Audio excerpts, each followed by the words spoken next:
हम सब ने अपनी लाइफ में कभी ना कभी तो सुना ही होगा कि भारत को, इंडिया को सोने की चिड़िया कहा जाता था, क्योंकि इंडिया में सब कुछ ही अवेलेबल है जो दूसरी कंट्रीज़ में अवेलेबल नहीं है।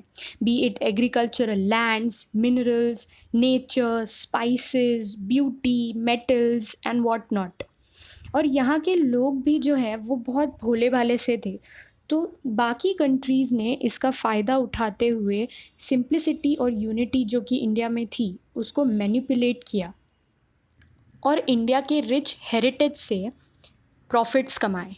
The story starts with Bartholomew Diaz, जो कि एक पोर्चुगीज़ एक्सप्लोरर थे। प्रिंस हेनरी ने उन्हें एक टास्क दिया था। Prince Henry said him to find the route to India, जिसमें वो फेल हो गए and he ended up finding Africa.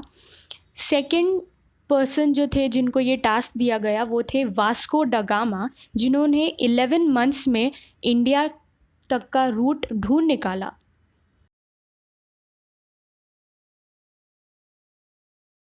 Now the story starts with the great Portuguese explorer Bartholomew Diaz.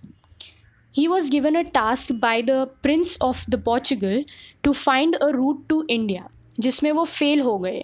He found Africa instead. So now Vasco da Gama was given the task to find the route to India. And one day Vasco da Gama, the great Portuguese sailor, discovered a sea route to India. This happened approximately between 1497 and 1499. He arrived on the western coast of India at Kozhikode, which is called as Calicut in India, which is in Kerala. Now, 6 years later, the Portuguese started looting India in the name of trade. Portuguese took goods from India and used to sell them in the European markets at six times higher the actual price. तो वो 6 times price को बढ़ा के India के जो goods है वो European markets में बेचते थे and they used to earn heavy and huge profits. Now all the Europeans saw that Portuguese people are earning huge profits by trading in India.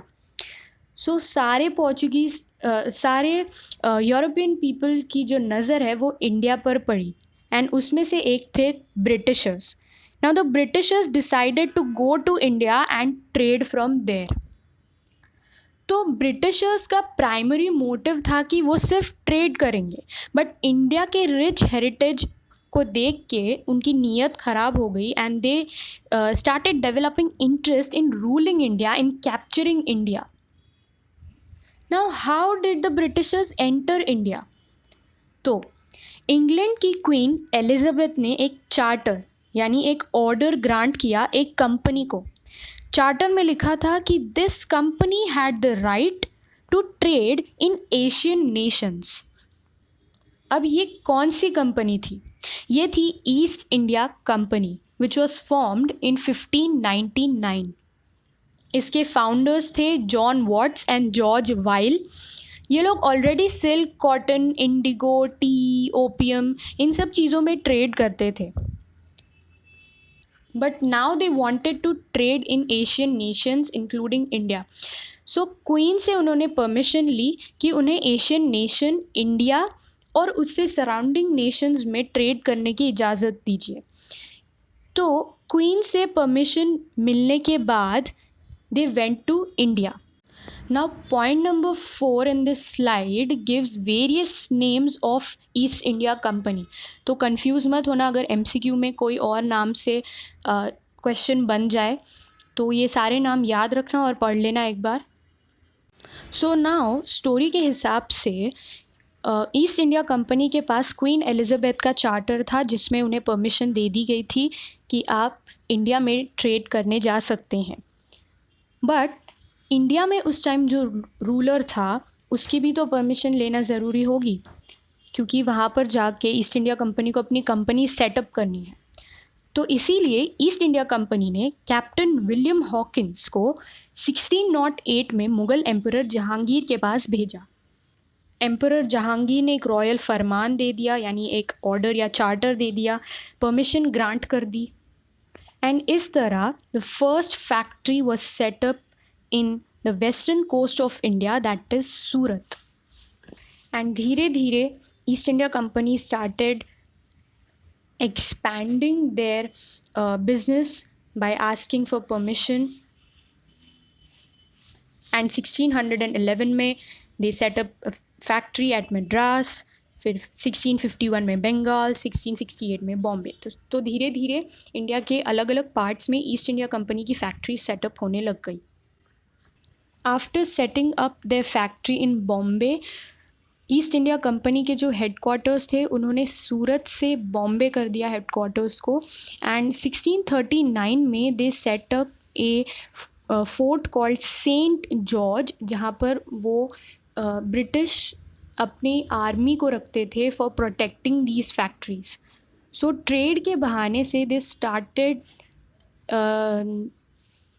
Bringing their army for protecting, और ये सब बहाने देकर they started capturing India slowly and steadily. तो ये उन्होंने कैसे किया?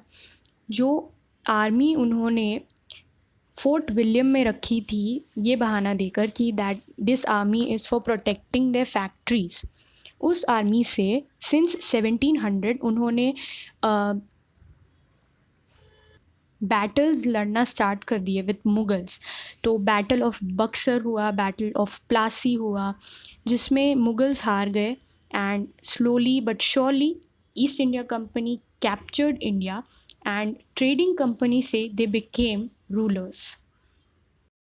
सो after becoming rulers, East India Company में काम करने वाले लोगों ने करप्शन करना स्टार्ट कर दिया, अपने पर्सनल बेनिफिट्स देखने लगे, जिसकी वजह से कंपनी लॉस में चली गई, डेप्थ हो गया, और जिसकी वजह से क्वीन ने कई सारे चार्टर्स पास किए। सो ये सब कैसे हुआ एंड चार्टर्स में क्या लिखा था, चार्टर्स क्यों भेजे गए, ये सारी चीज़ें हम देखेंगे हमारे नेक्स्ट लेक्चर में। So stay tuned, like the video, comment below and let us know your feedback, share it with your friends and subscribe to By the Law, because we fuel your wings.